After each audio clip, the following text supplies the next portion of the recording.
Ephraim, how was the drive? It's great. It's beautiful. Beautiful drive, right? What am I supposed to do here? How does this work? What's the rules? What's the rules? In Hebrew, Bethlehem, in English, Bethlehem. It's right here in the distance, and this is where David comes from.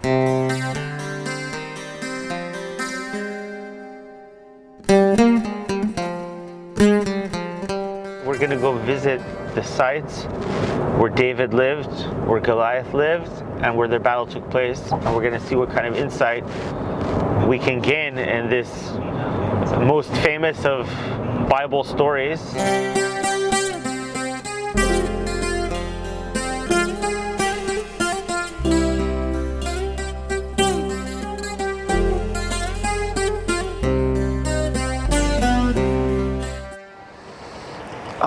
That's some good stuff. Raphael, have a smell. Make a bracha. Give it a good squeeze. What is that? I forget what it's called, but it smells beautiful. Who was the king before David? Shaul. Shaul in Hebrew, in English, Saul. He's told to go fight against the arch enemy of Israel. The Torah orders the people of Israel to annihilate Amalek. So Saul, now the first king of Israel, he has mercy on the king and he arrests the king and he takes from the sheep that the prophet told him to kill everything, destroy everything. So the prophet Samuel comes to him and says, "What did you do? I told you to annihilate everything." And Saul says, "I brought these sheep to sacrifice to the Lord your God." And Samuel says to him, "Listen, you didn't follow what God says.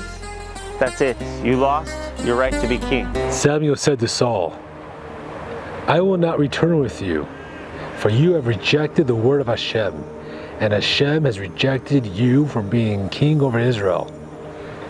Samuel then turned away to leave, but Saul grabbed the hem of his tunic and tore it.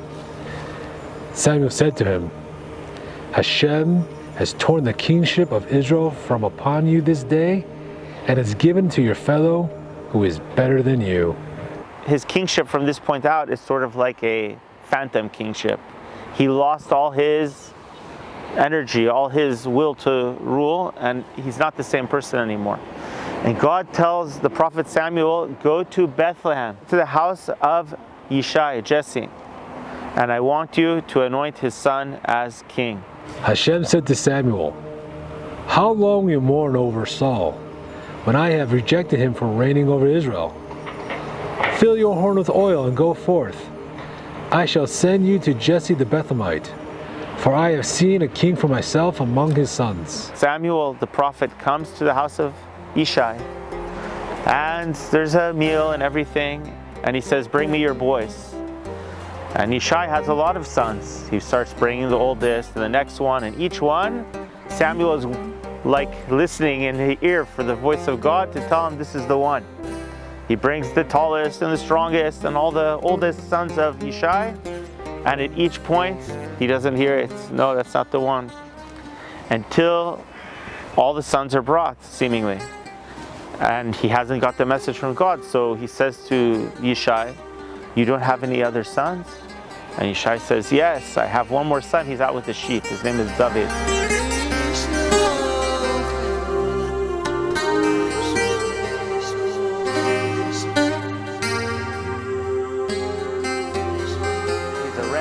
And he's a little bit different than the rest of the boys, and even his father doesn't seem to think much of him, but God sees into his heart that this is the one who is going to be the king of Israel.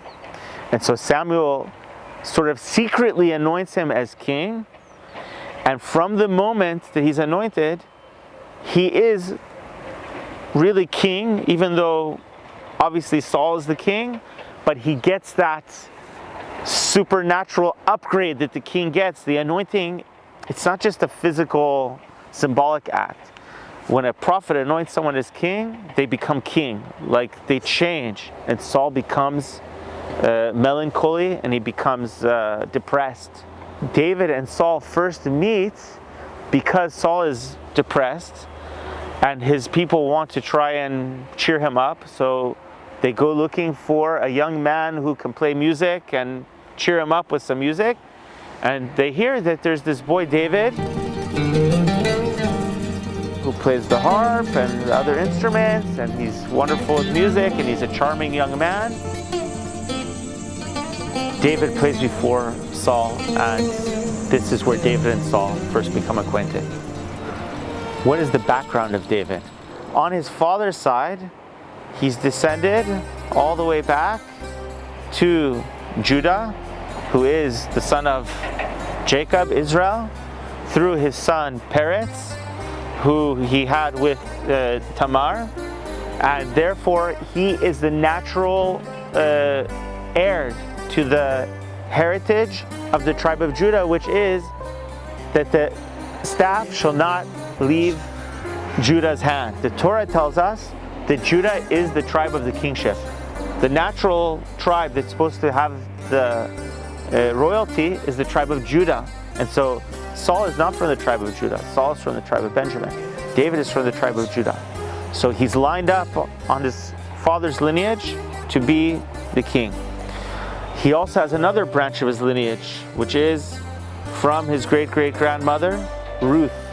Ruth the Moabite.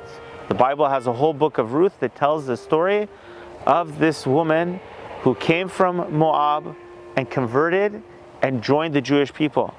The story of Ruth is that there was a man from actually the area of Bethlehem, and he had a wife named Naomi, and he decided to go move to Moab, and he goes and moves to Moab, and he has 2 sons, and the 2 sons succeed, and they end up marrying 2 Moabite young ladies, one named Ruth and one named Orpah. These 2 young ladies, Ruth and Orpah, are the daughters of the king of Moab, so they're actually princesses. But with time, Naomi's husband passes away, and eventually also her 2 sons pass away.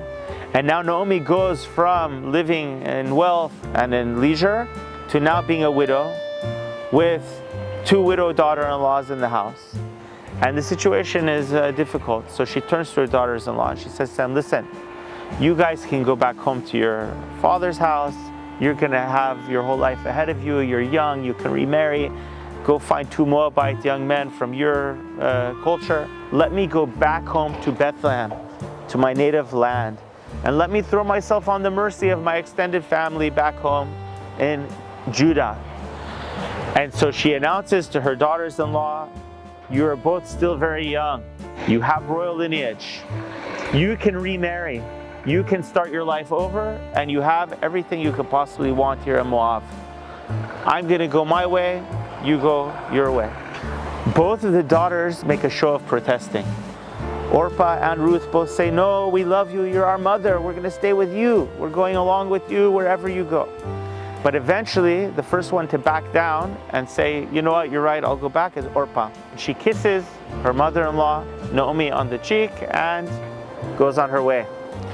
But Ruth won't let up. Ruth says, no, I'm going with you. Do not urge me to leave you, to turn back from following you. For where you go, I will go. Where you lodge, I will lodge. Your people are my people, and your God is my God. Where you die, I will die, and there I'll be buried. Your people are my people. Your God is my God. Wherever you go, I will go.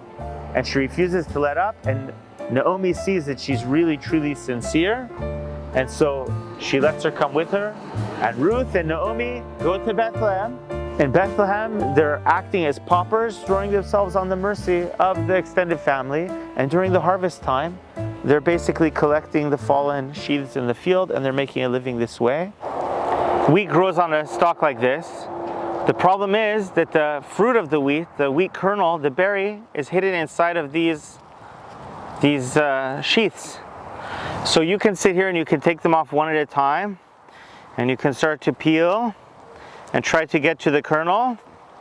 And eventually, if you peel, you will get to a nice little kernel like that. But that's very tedious to peel them one by one. So instead, you do what's called threshing. Threshing means you take piles and piles of these sheaths, you lay them out on a hard surface, and then you have someone sort of rake over them with a kind of board, almost like a boogie board that has stone or metal little teeth in the bottom.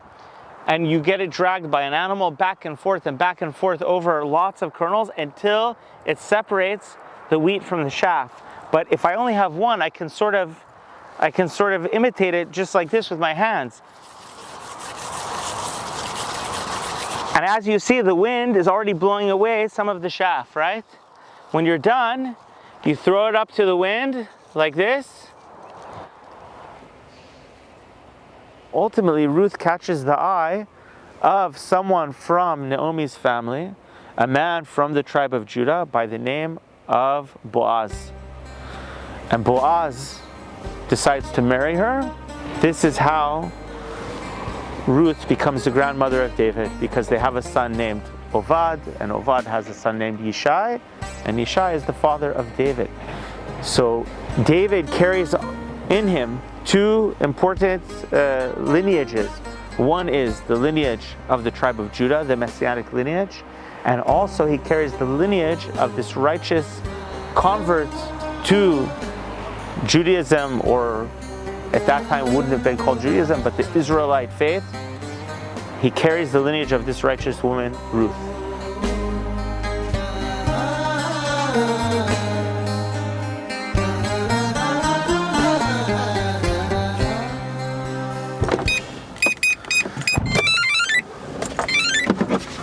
Guys, here it is, Tel Tzafit. Check that out.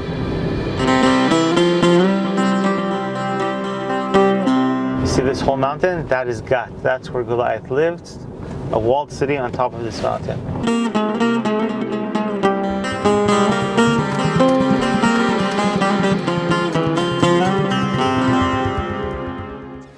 It's this mountain and everything else is flat. So I can only imagine if you're like gonna try to even attempt to go at it, they're like, oh, we got you from a distance. That's why they built it like this. They wanted it to be imposing, powerful, undefeatable. And they found that actually there was a lower city all around this area as well that was also part of the greater Gat. So it was really massive with thousands of people living here.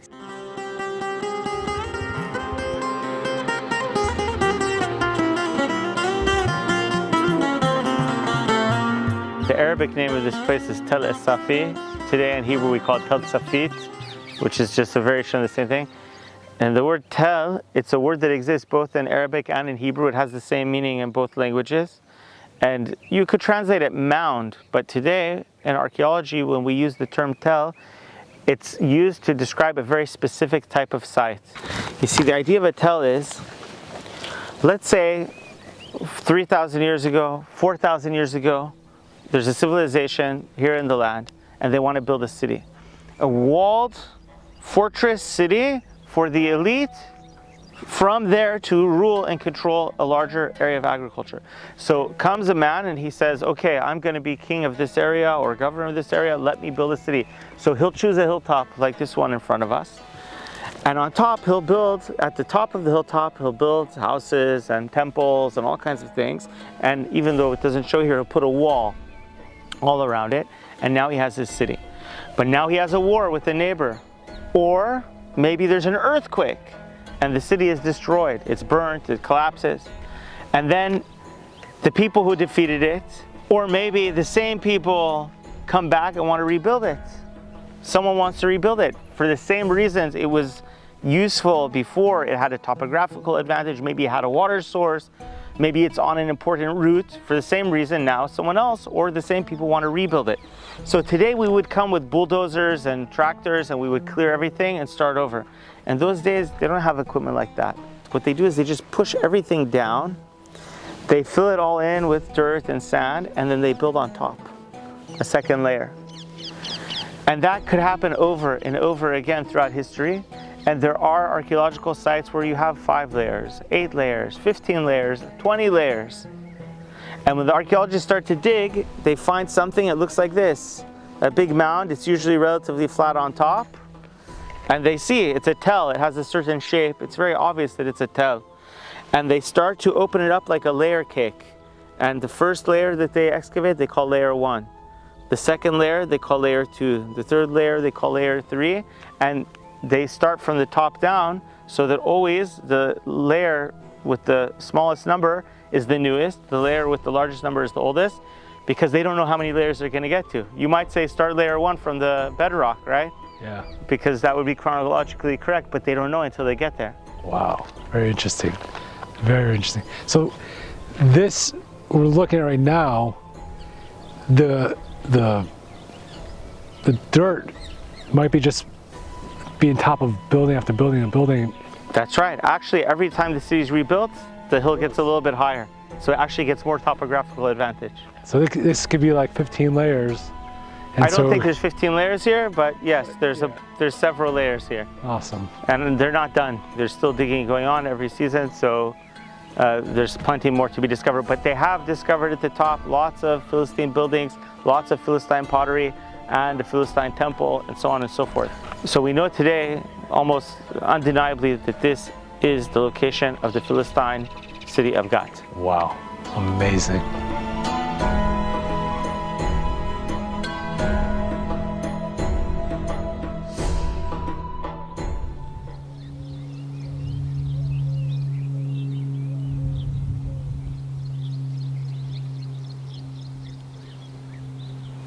Energy.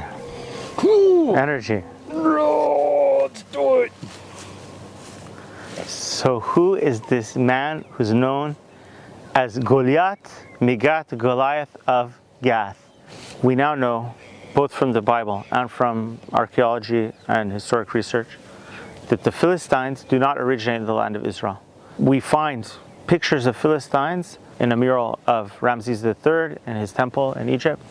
We find pictures of the Egyptian soldiers trying to hold off what they call sea peoples, which we now believe are the Philistines, who are coming on boats, women, children, and their husbands at the front fighting in naval battles with the Egyptians. So what we now know is that there was some sort of catastrophe in the area where they originate, which is the area of the Aegean Sea. Think Greece, think Mycenae, even think places like Crete, maybe even Cyprus, which is even, let's say, further south. They originate in that area, and they come out of that, maybe we could call it proto-Greek culture. It's not yet Greek culture, but it's sort of like the foundations of Greek culture. Their food culture is very developed. They drink wine, they drink beer. They have many different types of delicacies. They eat a lot of pork. When we excavate the Philistine cities, pig bones everywhere. They have culture of music, probably culture of drama. All the elements you would think a few hundred years later in Greek culture, you can imagine the Philistines having aspects of this culture. And just like later in the Greek and ultimately in the Roman culture that sort of develops out of the Greek culture, you have a tradition of gladiators. Goliath is a gladiator. I think it's safe to use that term. So the Philistines might have been the first ones to create gladiators?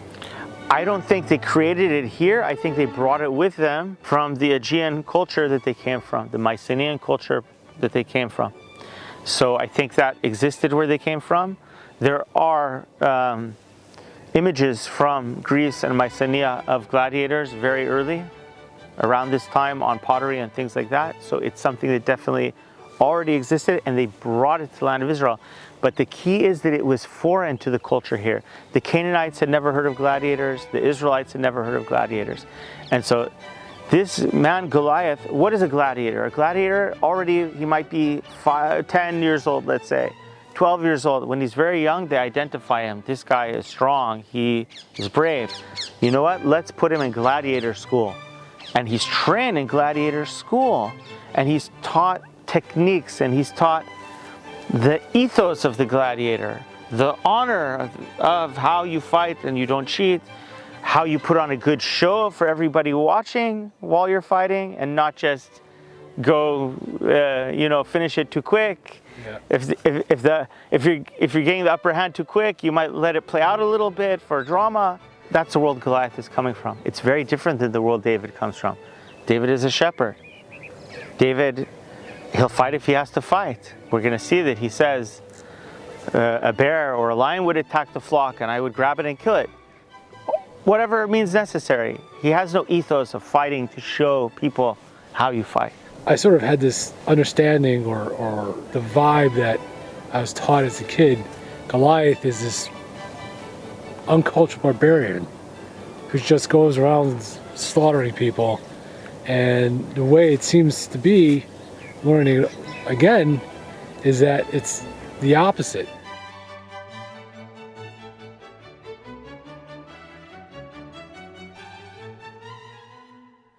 Goliath represents secular culture. He represents pragmatism, training, preparation. I mean, ultimately, what is the function of a gladiator? War is something which is bloody. When two peoples go to war, and this one sends 5,000 soldiers against that one's 5,000 soldiers, one side wins, but thousands of people die either way. It's a very bloody business war. And I think that the idea of developing gladiators in the Greek culture was a sort of way of solving the problem of war without killing so many people. Why don't we outsource it to professionals? Each side will have their professional, best possible fighter that's been trained his whole life. And instead of rushing two armies and spilling rivers of blood, let this best guy go against that best guy, and everyone will sit back and watch and enjoy the show. And the king of each side will shake hands like gentlemen and swear that whatever the outcome is, they will honor it. Yeah. And if my side wins, I win. If your side wins, you win. There's a type of war where you want to exterminate your enemies. Sometimes in war, really, you want to occupy an area and you want to wipe them out. So you're not going to offer gladiators. You're going to go and fight and slaughter. But what happens when you have a neighboring people that you don't necessarily think you have the ability to, or maybe don't want to annihilate them, but you have a dispute over territory or over taxation or whatever? Then you propose, let's solve this like gentlemen. Let's bring the gladiators. And that's Goliath. Goliath is coming from a place of culture, pragmatism, training. That's how I see it, actually. And David is coming just with faith. That's all he has is faith. Faith and courage is all he has. Remember that when we were standing over Bethlehem, I said that David is descended back to Ruth, the story that happened in the days of the judges over 100 years before. Goliath is also part of that story. David and Goliath are actually distant cousins. What do I mean? Goliath is descended from Ruth's sister Orpah. How do we know? Later in the story, towards the end of the book of Samuel, 2 Samuel, there's a sort of cryptic passage that mentions Goliath, and there it calls him Goliath ben Harapha. Harapha, Orpah. It's almost the same word, and the Jewish tradition, brought in the Talmud and elsewhere, is that Harapha and Orpah is the same person. And the Goliath is the son or the descendant, maybe literally the son, more likely grandson or great-grandson of Orpah, the sister of Ruth. So now when David is going to meet Goliath at battle, you have a story that's been going on for hundreds of years that goes all the way back to Ruth and her sister Orpah and Naomi and Boaz in the fields of Bethlehem in the time of the judges. It's now playing out between David and Goliath because Orpah, don't forget, is the one who feigned the desire to go along with her mother-in-law, made a show of saying, I love you and I'll do anything for you. But when push came to shove, kissed her mother-in-law and went on her way. While David's grandmother, great-grandmother, Ruth, is the one who actually stood behind her word. So it's another example of how Goliath has pragmatism flowing in his blood. And David has faith. And David has faith and courage and dedication and fear of God flowing in his blood. So it comes to that climax.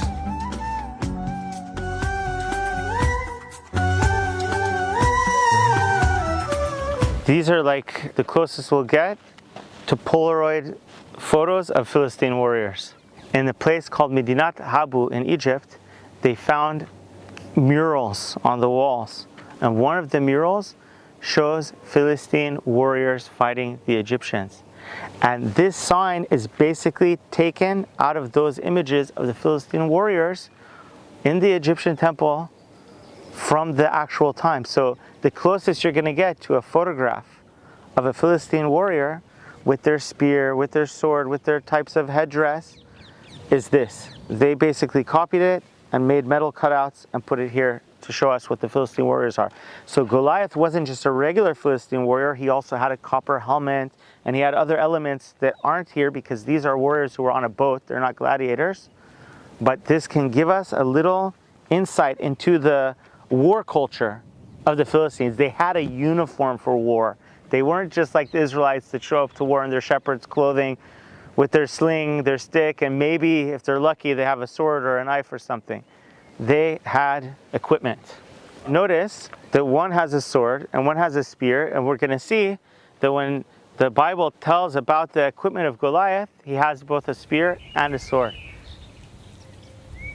Initial thoughts of Goliath was this sort of one-dimensional bad guy going ha ha ha ha, sort of unintelligent ogre, unintelligent barbarian. And now, after learning all these things and seeing the sights and reading the text, it's like he's this guy smoking a pipe with a bifocal. It's not that we know for sure. Maybe he was an ogre, but he didn't come from that background. He was a highly trained person in a civilized system. It's sort of like the eternal nemesis of the Jewish people. It's this sophistication, and not that sophistication is bad, but it seems that whenever we get too deep into philosophy and into contemplation, we sort of lose the essential aspect of our faith, which is to be within pure belief. And it's not blind faith, it's a faith that comes from a deep place of understanding, but an understanding that can't be apprehended when you delve or you dive too deep into philosophy, which seems to be this whole Greek thing and this whole Roman thing and aesthetics and mannerisms and bourgeoisness and all these things that stray us away from our core, but also seem to be very attractive. There's a balance, I think, to strike in that aspect. You say a balance. That's a very important point because, let's go back to Noah. Noah and the flood and the ark, right? He had 3 sons, Shem, Ham, and Yafet. Shem was the progenitor of several peoples, among which are the people of Israel. Yafet was the progenitor of several peoples, among which are the Greeks. So the Philistines are seemingly from Yafet. And what is the blessing that Yafet gets after from God? Beauty? Well, the word Yafet means beauty, right. Yeah, and Greek culture is connected to beauty and all of that. But God says about Yafet, he says, Yaft Elohim la Yafet, God will do nice beauty to Yafet, Vayishkon Boale Shem, but he will dwell in the tents of Shem. And what is the metaphor or the spiritual meaning of that? The way of Yafet, of philosophy, sciences, culture, it's not bad intrinsically if it dwells in the tent of Shem. If it's put to service of the way of Shem and Israel, the way of faith. This is going to really play a role when Saul has to come up against the Philistines and Goliath, because remember, Saul is the first king of Israel, and what we see over and over and over again with Saul is he's concerned with how he looks as first king of Israel. Okay. He's basically saying, I'm the first king, I have to get it right. I have to represent my people with honor. And if I'm going to look like some third-rate, third-world little king, how am I bringing glory to my people and my God? I must be on the plane with all the biggest and most modern and advanced kings in the world. And so every time he has a mission to do, instead of just doing what he's told and being obedient to God, he's looking for all kinds of tactics and how he's going to show his skill as a king. And so, for example, he's tasked with killing Amalek, and he does it, but he says, but I want to take their sheep and sacrifice to He God. starts to philosophize. And I want to take their king and show him off like any other kingdom would do. And now when he's confronted with the Philistines, with Goliath, and Goliath is going to come forth with a challenge to Saul. Saul doesn't know, should he take up this challenge? If he refuses the challenge, maybe he looks bad. Right. But David isn't going to have that problem, we see. No, he's just going to go with what David his heart just comes tells with him. faith, and he knows. Right. We're going to see that he knows what to do. Sure. It's a dangerous game because like you want to make sure that if you go with just faith, as in what your gut is telling you, you want to make sure that you're rooted in the right place. And as long as you're rooted in the right place, I would assume that that's going to then produce an external picture which is positive. But you don't have to concern yourself with the external picture. That just comes about naturally. What people don't understand is when you hear the Philistines came from Gath, you think they came from somewhere far, somewhere, who knows, some other country. Like, it's hard to... No, their city is on the bank of the exact same stream bed where the Israelites are further in, and that's where the battle takes place. So they essentially just followed this thing until they got to the mountain, and that was it. They were there. We're going to go now to the Elah Valley, and we're going to see where the Philistines presented themselves to war against the Israelites.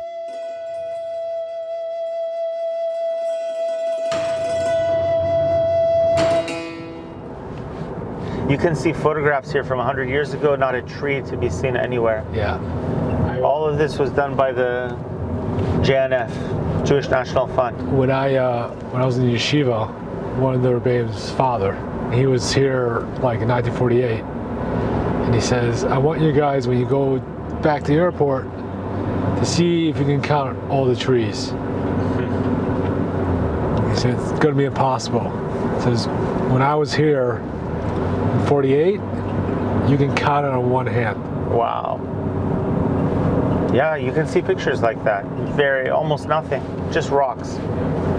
This is part of the miracle of the return of the Jewish people to our ancestral homeland.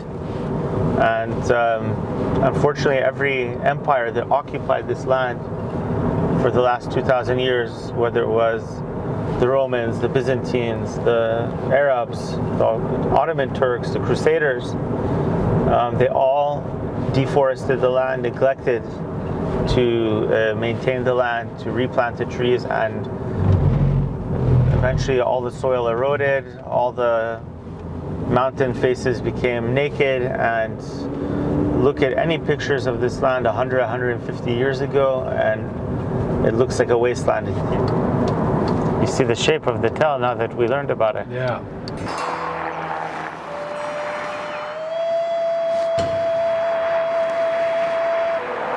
So we're going to climb to the top of Tel Socho, which is where the Philistines camp, to see the story of David and Goliath from the Philistine perspective.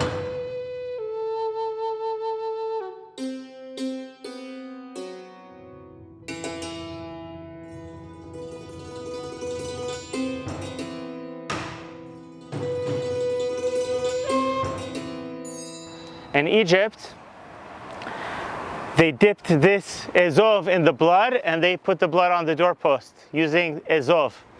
And the red heifer, they would throw ezov together with red crimson into the fire together with the red heifer. Some people keep it on their table at all times to sort of purify the house spiritually, cleanse the house. I should probably do that.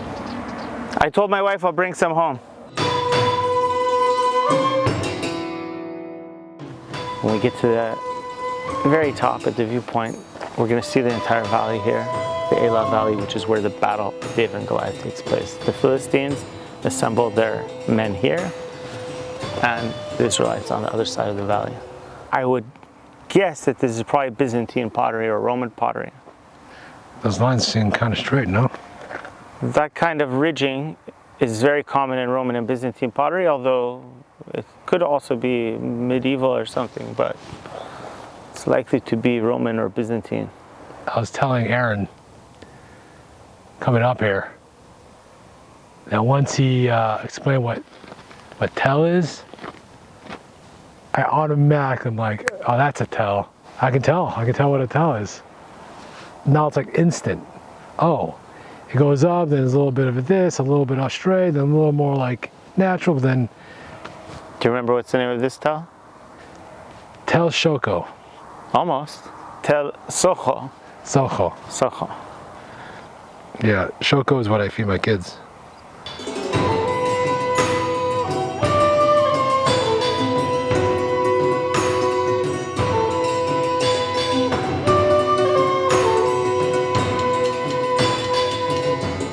This is called a turmus.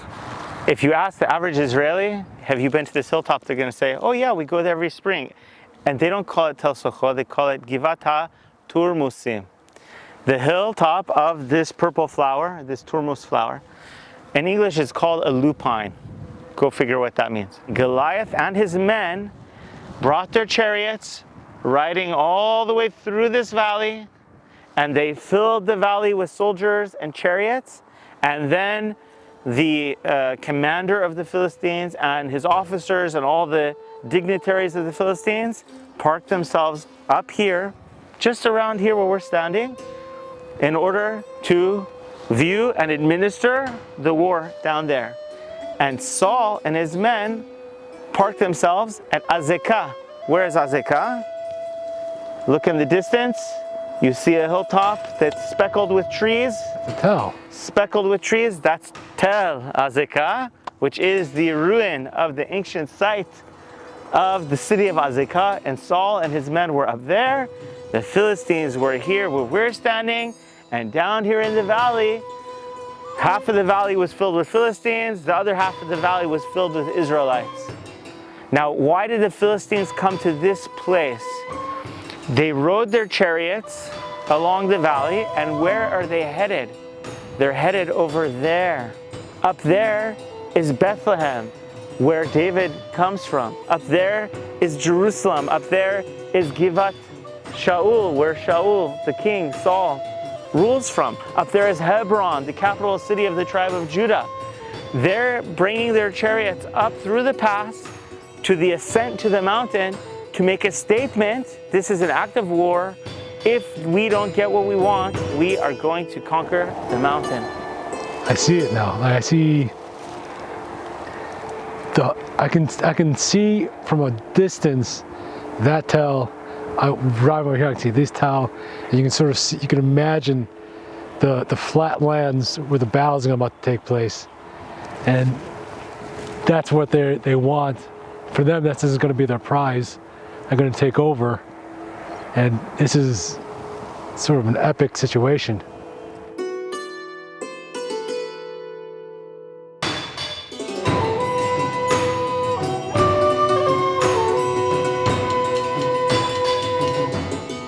The Israelites have not yet developed technology to make iron. Only the Philistines brought this technology here from where they came from in the Aegean Sea, which was already in the Iron Age for some time at this point. And so they brought the technology here. And when you have iron, you can make a chariot because you need that axle that's tough. If you make an axle out of copper or bronze, it'll wear through after a week and you'll have to remake it. So as long as it's on the flat plain, the Philistines have complete and utter dominance over the Israelites. The Israelites only have swords, maybe, and their swords might be made out of bronze instead of iron. They might have arrows, they might have slings, but they definitely don't have chariots and they don't have iron. One Israelite has a sling, for sure. Yes, he does. We'll get to that soon. That is Tel Azekah, and that is where Saul and his men assembled. So let's head over there and we'll climb up to the top of Tel Azekah, and then we'll be able to see the same view from the perspective of the Israelites.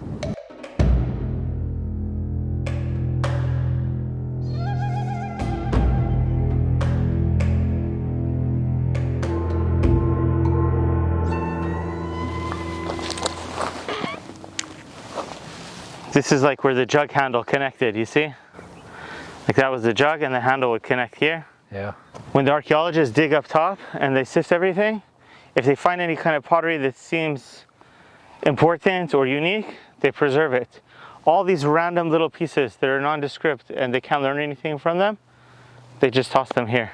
And you're not supposed to take them, but people all take them because they're open like this. Who would notice? Unbelievable.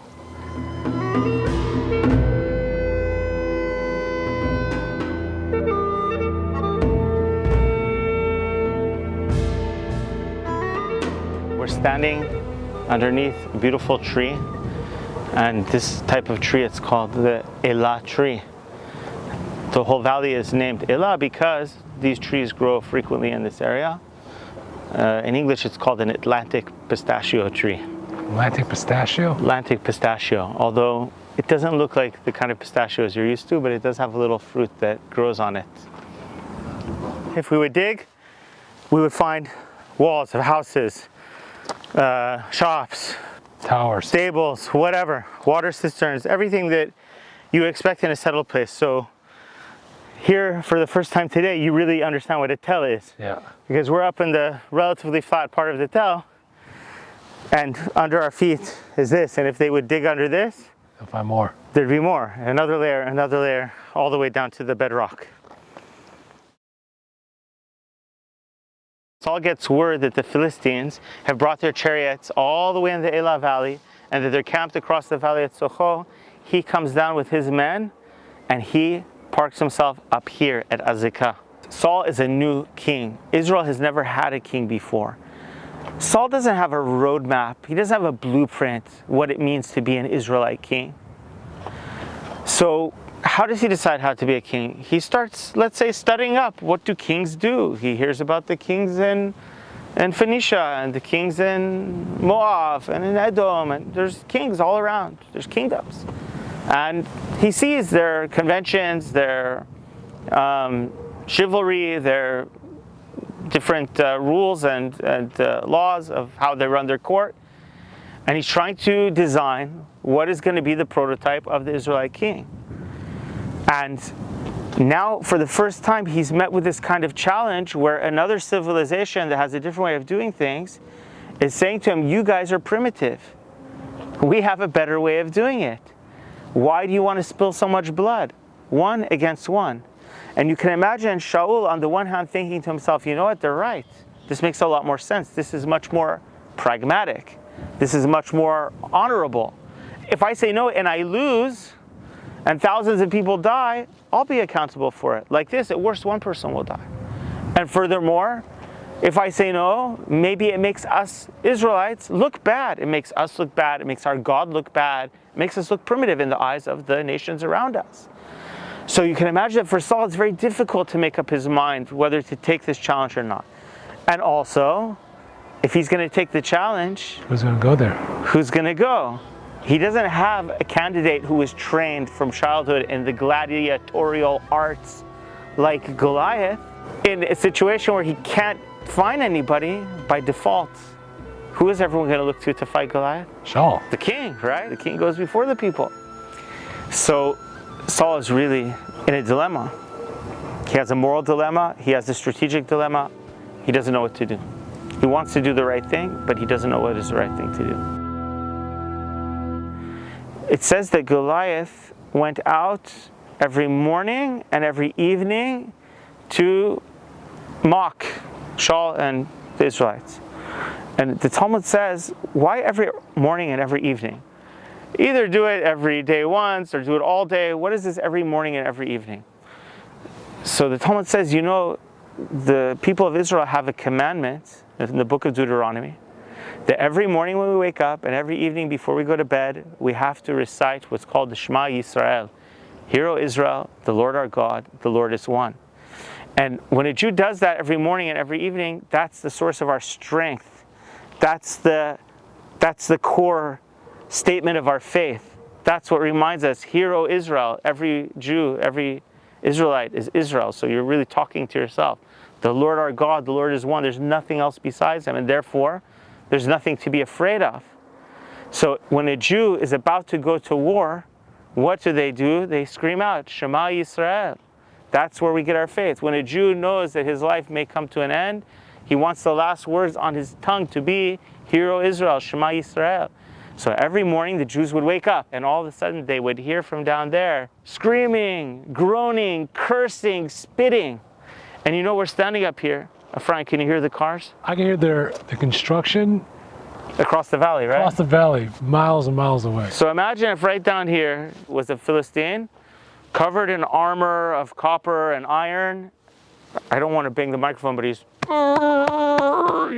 banging on his chest, on his armor, and growling and cursing. Jews go, Shema Yisrael, then they hear, Rawr! It would break their ability to concentrate.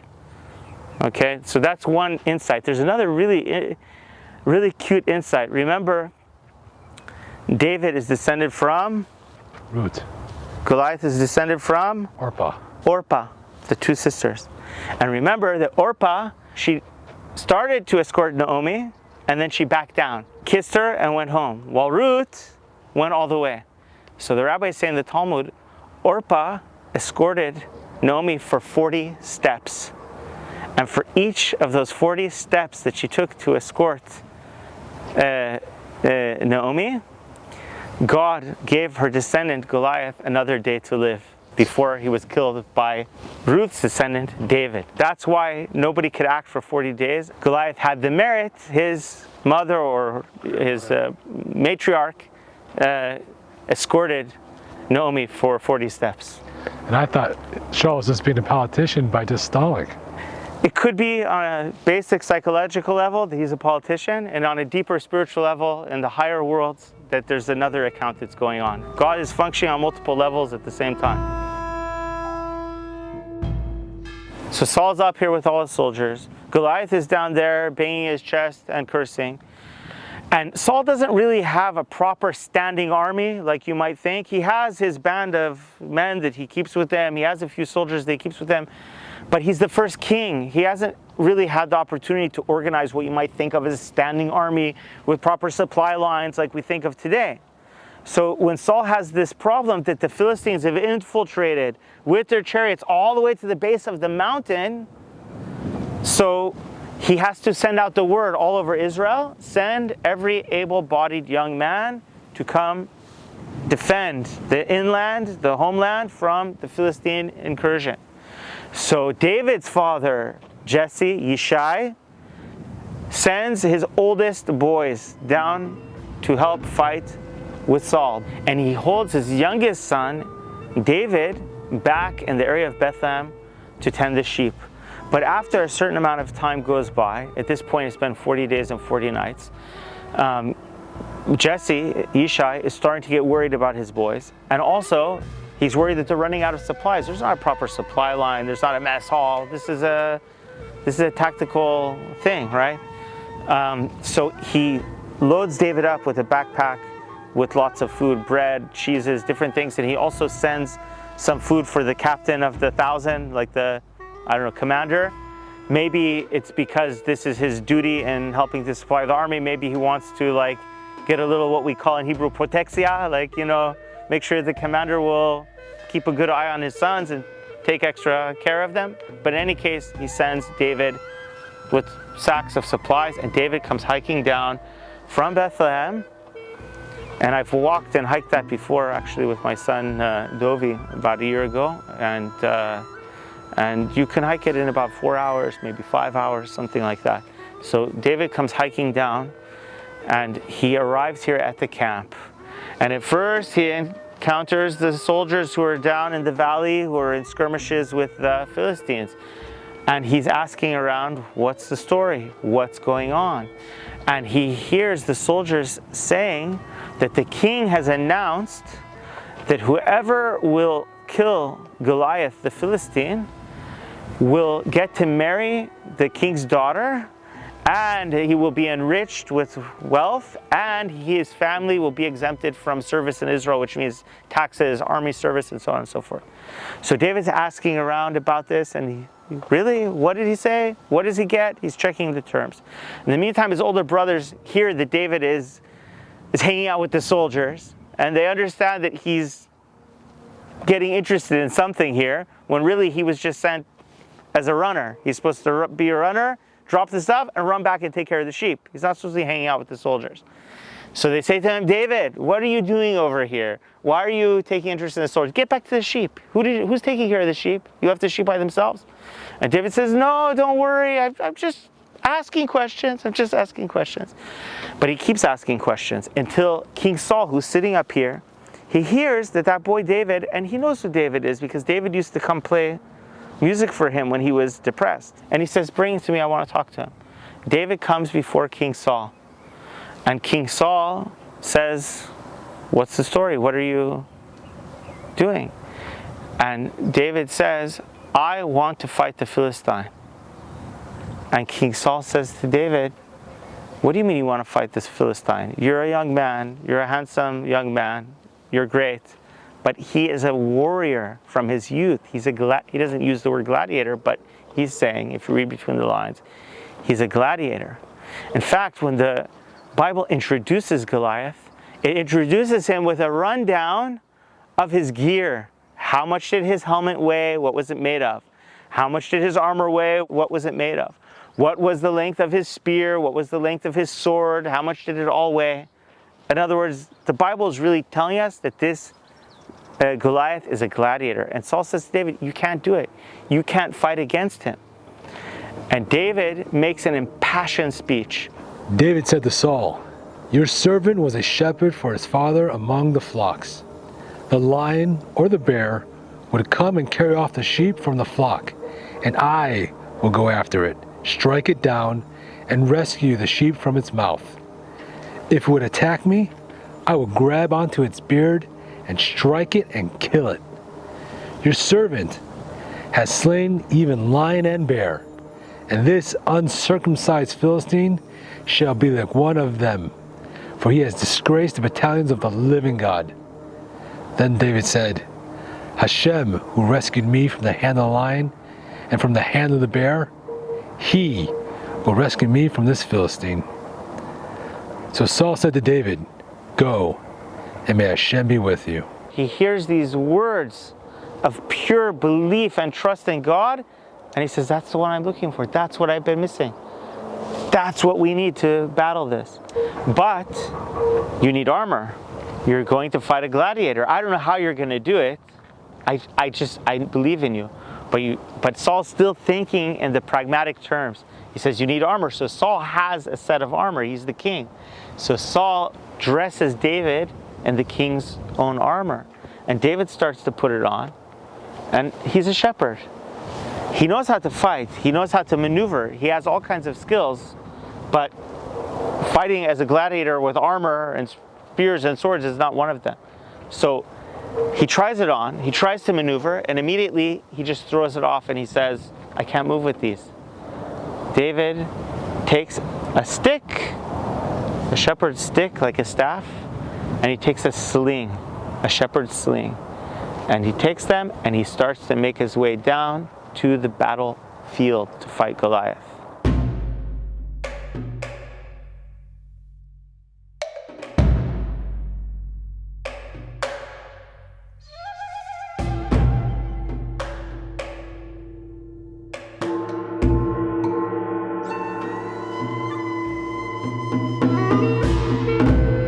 This is where David did it. Look down here. This is the brook. And you look at it and you say, what brook? Where's the water? In Hebrew, it's called a nachal. A nachal in Hebrew could be something that runs with water all the time, or it could be what they call in Arabic a wadi, which is like a sort of dry riverbed that when it rains, it runs with water. And when it doesn't rain, it's dry. And of course, this battle almost certainly took place in the summer, like all battles did in the ancient times, generally took place in the summer. So David would have found the brook like this, dry. But David, as a shepherd, knows that when you want to use a sling, you want round stones. And the roundest stones are always at the bottom of the brook because they get tumbled over the centuries, right? They get tumbled and they become smooth. He took his staff in his hand, and he picked out 5 smooth stones from the brook, and he put them in his shepherd's bag and in the knapsack, and his slingshot was in his hand. Then he approached the Philistine. So David goes down into the brook, and he takes 5 smooth river stones, chaluke nachal, they're called in Hebrew, smooth stones of the nachal, and his sling is in his hand. Now, many people may picture David taking a slingshot. And you'll see children's books, David kills Goliath, boom, with the slingshot. I have bad news for you. Slingshots did not exist in the time of David. For slingshots, you need elastic, you need rubber. That's a modern invention.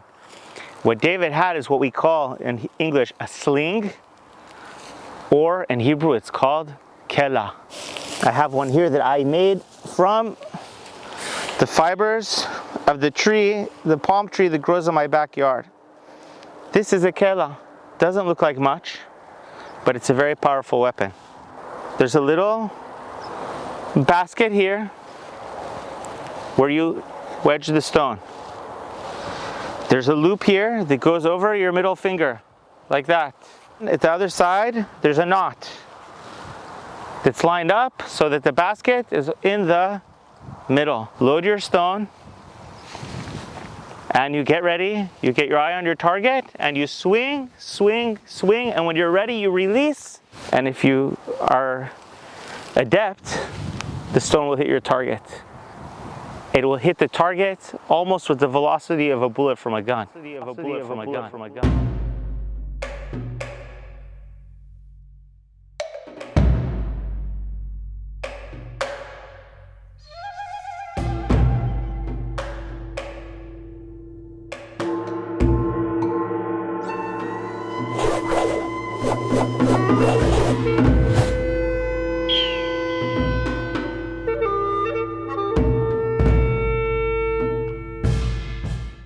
If you do it right, because what this does, when you throw something like this, you have so much leverage and speed. But when you throw something like this, you get much more speed and leverage. When I was in the Israeli army, when we went out to do missions, the rules of engagements were that if someone had a sling, was going to throw it at you, Shoot. you're allowed to shoot to kill.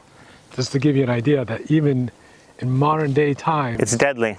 it's deadly enough that it's as if it's a... It's as if they have a gun. As if they have a gun. It's not quite a gun, but it approaches a gun. Shepherds keep this in their bag all the time, because imagine you're a shepherd, you have with you 50 head of sheep, 100 head of sheep, and you're all by yourself. And now comes a wolf, comes a lion, comes a band of bandits that wants to steal or attack. What do you have or one of your sheep starts to run off in a different direction. Are you going to leave them all and run after the one? So with the kela, let's say one sheep runs off in the other direction. You take a stone and you shoot the stone not at the sheep, just past him. And it startles him and he runs back to security to the flock. If there's a wolf or something, you'll shoot him with the kela, with the sling. So David had a lot of experience with this, and someone who has a lot of experience becomes like a sniper. You know what it is to stand here? Like literally David was probably standing right here and Goliath like right over there, or maybe it was like, 100 feet that way. And to do this, it's unbelievable. David started up there at Azekah. He came down here to the battlefield. He goes down here and he picks out 5 bullets. 5 bullets, smooth river stones. He has the sling in his hand. He has the 5 stones in his knapsack. And he has a stick in his hand. And he comes marching towards the battle. And Goliath is standing 6 cubits and a span. That's over 9 feet tall. A cubit is about 18 inches. Imagine his helmet of copper glimmering in the sun. His armor with all the scales glimmering in the sun, and his voice roaring. And this David, dressed like a shepherd, is coming towards him, running with a stick. And Goliath thinks he's seeing things. Maybe he wipes his glasses, what's going on? And he yells out and he says, "Am I a dog that you come at me with sticks?" David said to the Philistine, "You come to me with a sword, a spear, and a javelin, but I come to you with the name of Hashem, Master of Legions, the God of the battalions of Israel that you have ridiculed. On this day, Hashem will deliver you into my hand. I shall smite you, and I will remove your head from upon you. Goliath basically says, you know what? Fine. If this is how it's going to be, let's get it over with. I was hoping for a show. I was hoping for a battle. So Goliath has his javelin so that he can stab David before he even gets close to him. And as David is running towards him, he takes the sling. He pulls one stone out of his knapsack. He loads it, and he begins to swing. And by the time Goliath understands what's happening, it's too late. The first shot hits him right between the eyes, and Goliath falls flat dead on his face. David then walks over to Goliath, removes Goliath's sword from his own sheath, cuts his head off of him, and it doesn't say this, but you can imagine probably lifts it up and shows all of the people on both sides that their champion is dead. And then the Bible tells us that when the Philistines saw that their champion was dead, they grabbed their things and they ran for their life via the She'araim road all the way back towards their cities of Gat and Ekron. David becomes the hero of Israel, and this event is what makes him, in the eyes of the public, the one who is fit to be the next king of Israel after Saul.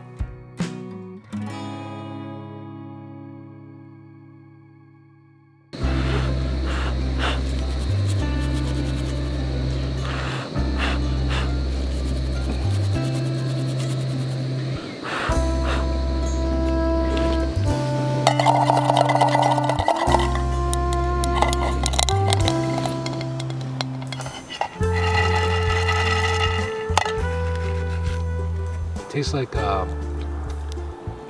rice cakes. I like it. Yeah. You know, this is gonna really, we had a long day. We did a lot of hiking today. We've been to maybe, 6 or more different sites.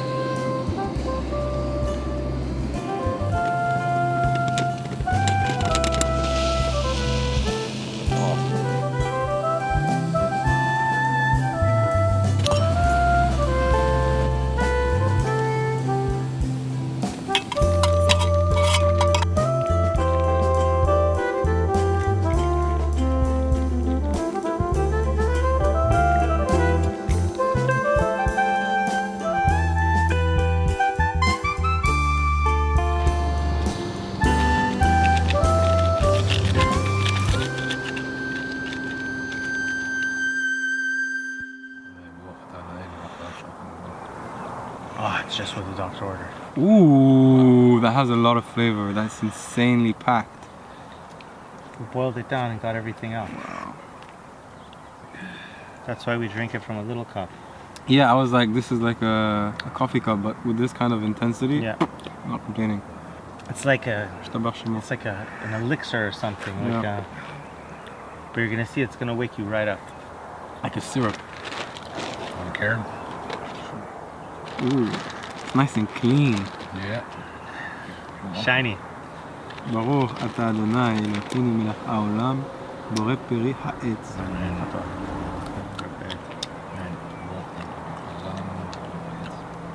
Oh, it's a good one. Okay, I'm ready for my massage now. This is like unpacking the day. Ruth and Orpah are two sisters, and one represents that way in the world which is very common in Western society, or in a lot of societies actually, where people are very nice. Everyone is always very nice. They're very kind. They're very polite. Like the English. It's common in a lot of societies where it's common to mankind that there are people who will be totally polite, totally gentlemanly and everything, but when push comes to shove, they don't have your back. Ah. And there's other people that they speak with sincerity, with truth. They're ready to die for what they say. They're ready to give their life for what they say. Even more importantly than being ready to die is being ready to actually live and stand behind what you say. And Orpah is the prototype of the first type, the one who's very polite, very civilized. She says, of course, I love you, I'll go with you. But her mother-in-law, Naomi, understands that it's only a politeness, and she insists, and she says, no, it's okay, I insist you go back. And Orpah backs down and says, well, if you insist, I really wish I could go, but since you insist, she kisses her and walks away. Right. Whereas Ruth, she doesn't accept the fact that her mother-in-law insists. She says, I don't care, you can tell me whatever you want. Your people are my people. Your God is my God. Where you go, I will go. Where you die, I will die. And where you die, I will die. That's right. And she goes, she doesn't just say it, she does it.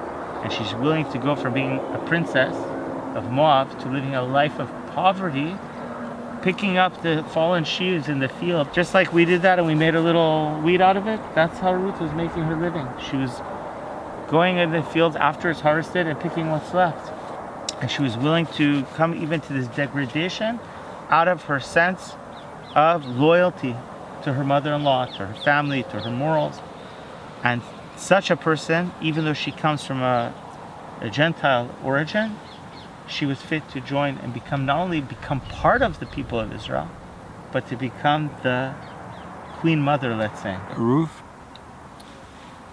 which is the ancestor of David, was part of, she was a convert.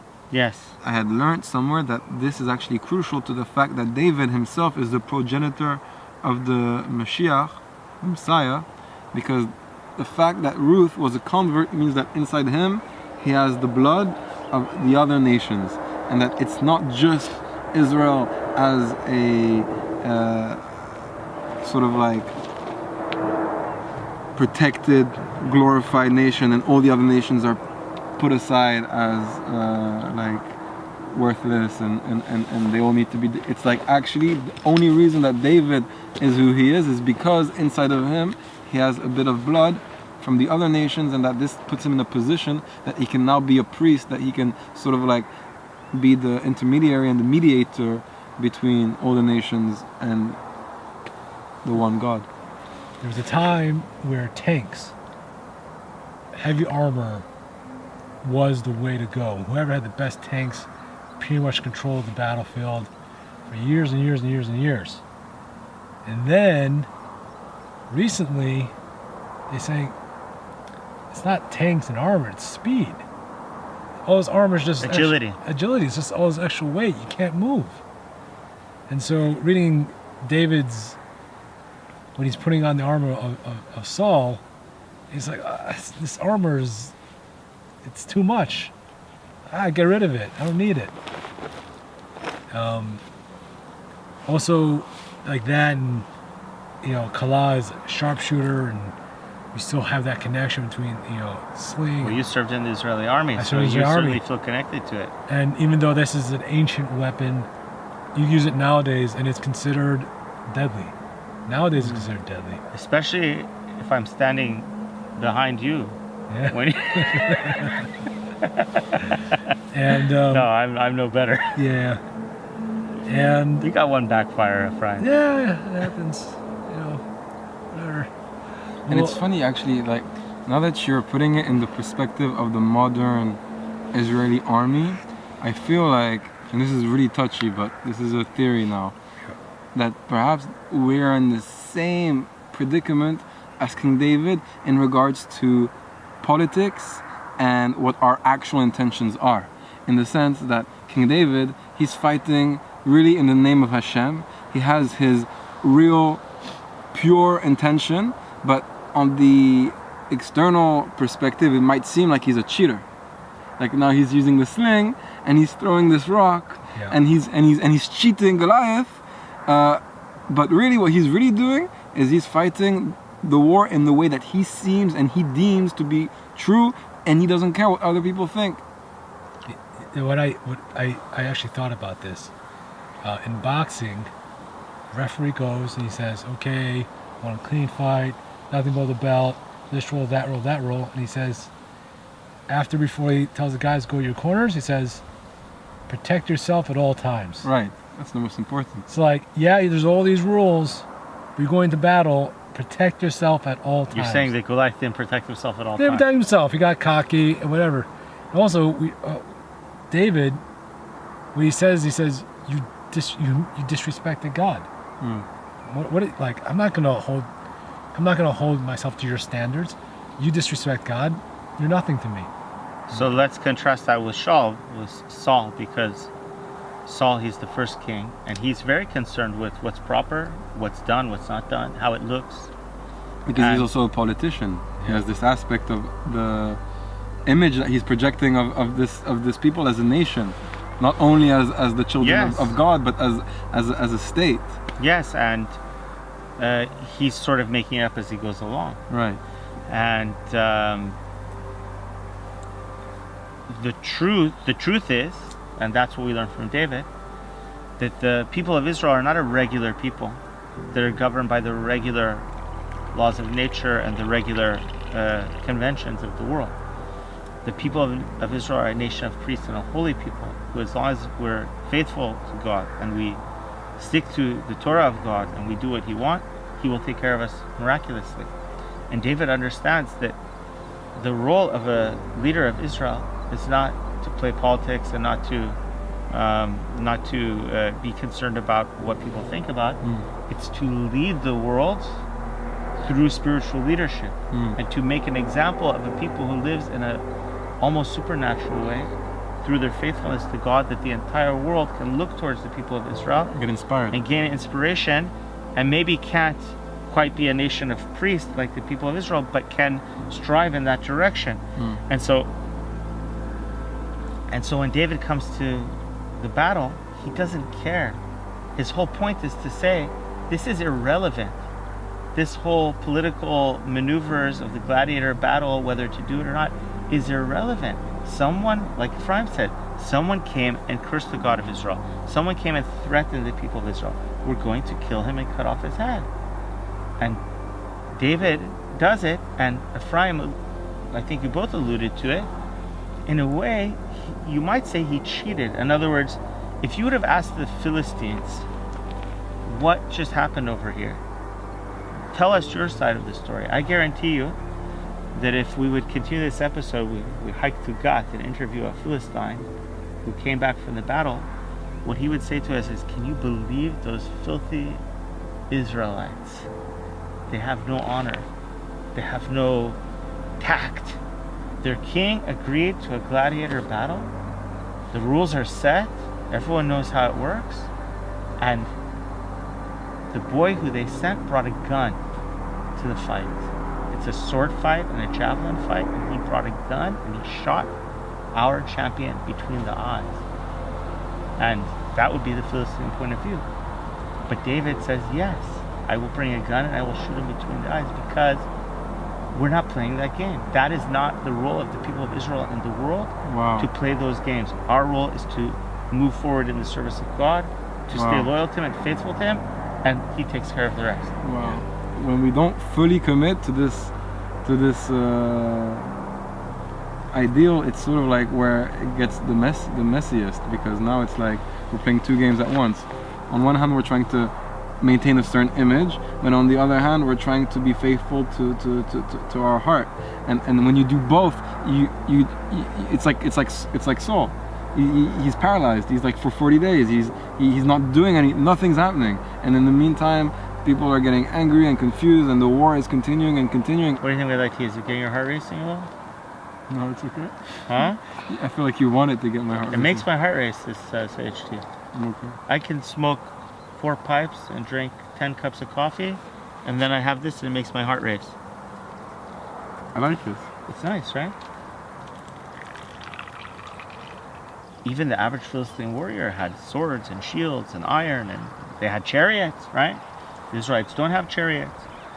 You can imagine the average Israelite guy comes dressed like a shepherd, basically. A belt around his waist, regular plain tunic. Maybe he has a sword, maybe he has a sling, maybe he has a sword made out of bronze, no chariots. So, okay, so what? David killed Goliath. If you're the Philistine, David killed Goliath. they cheated. Why don't you charge them? Charge the Israelites and destroy them. Say, that's it. You cheated. That's it. We're gonna do it. Instead, they flee for their lives. Why? Right. Why? So, I would propose. I'm not saying this is for sure, but I would propose. You have to picture this scenario. Once Saul agrees, they shake hands. Fine, we're going on your terms. What do the Philistines do? They get off their chariots. They take off their armor. They all sit down, like amphitheater style. They're getting ready to watch a show. Yeah. They're at ease. Okay, everybody at ease. The show is starting. Their swords are down. Their armor is off. Their chariots are off in the distance. They're waiting for the show. And now David not only kills Goliath, lifts his head, but the Israelites, inspired by that, now understand that the game is over, so they charge. Right. And the Israelites are just as prepared as ever. They didn't come with the culture. They didn't get out their wine or their beer and their picnic to watch the show. They're sitting there very nervously. They've never been to this show before. They've never seen such a thing. And so the Israelites they're ready. They jump, swords in hand, fire in their eyes, charging. And the Philistines don't have time to put their shields back on. They don't know how to fight without it. And they can't harness their chariots. They run for their life. And the Israelites are cutting them down all the way back to their towns. It's also that King David probably set the tone at that moment. As soon as he does what he does, all the people of Israel, they realize what the dynamic is, and they get inspired as well with the same rush of courage, zealousness, and on the other end, you have the Philistines who are plunged into fear. So they are running away because all that they had was their armor and these superficial things, and once they take that away, they're nothing. That's exactly what David said. You come to a sword and javelin and armor, and I come to you with the name of God. Exactly right. Beautiful. There's a way to go through the world where everything is calculated, everything is Neat. Political, everything is proper, everything is according to etiquette, and it has its place and it has its purpose. But the mission of the people of Israel is first and foremost and centrally to be obedient to God, to be faithful to God, and to be a nation of priests and holy people, and not to be involved in any of those other things at the expense of that mission. Sure. And it's also pertinent because as soon as this system that you rely on falls away, then you are completely bare, you're vulnerable. And I can think about things that happened recently where we put all our trust in government and health industries, and as soon as don't get it. Sorry, okay, I'm sorry. They'll ban our whole YouTube channel over that. Say that. Anyways, all I'm trying to say is, as soon as these systems that you put all your faith into fall apart, then you're left completely vulnerable. You're gonna run away scared. You're gonna run away scared. Exactly, because you don't have any armor anymore. However, if you have that system, but it's only a shell to a deeper connection to something which is eternal, then no matter what, you're good. No matter what happens, you're perfectly stable and you're in faith. And I think Emunah has a secondary meaning, which means stability. That you're not gonna falter. You're in a certain strength that no one could take away. It's not like armor that comes off. It's a eternal connection.